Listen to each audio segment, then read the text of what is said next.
কিভাবে এই বাচ্চা দুটো একটি ট্রেনকে বড় দুর্ঘটনার হাত থেকে বাঁচালো। এই ঘটনাটি বাংলাদেশের ঝিনা নামের একটি গ্রামের পাশ দিয়ে রেলওয়ে ট্র্যাকের লাইন গিয়েছে। আর এই গ্রামে থাকা 6 বছরের সিয়াফ হোসেন আর 7 বছরের টিটন আলী বেশিরভাগ সময় রেল লাইনের পাশেই খেলা করত। একদিন এইভাবেই তারা দুজন রেল লাইনের পাশে খেলতে থাকে। তখন এই বাচ্চা দুটো একটি জোরে আওয়াজ শুনতে পায়। তারপর বাচ্চা দুটো রেল লাইনের কাছে গিয়ে দেখে যে এক জায়গায় রেলের ট্র্যাক ভাঙা রয়েছে।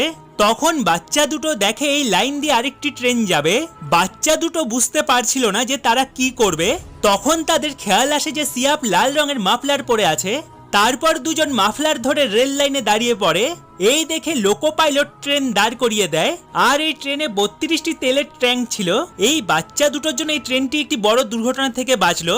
তাই পরে বাংলাদেশের রেলওয়ে এই বাচ্চা দুটোকে পুরস্কার দিয়েছে। তো বন্ধুরা, এই বাচ্চা দুটোর জন্য ভিডিওটিতে একটি লাইক দিয়ে চ্যানেলটি অবশ্যই সাবস্ক্রাইব করবেন।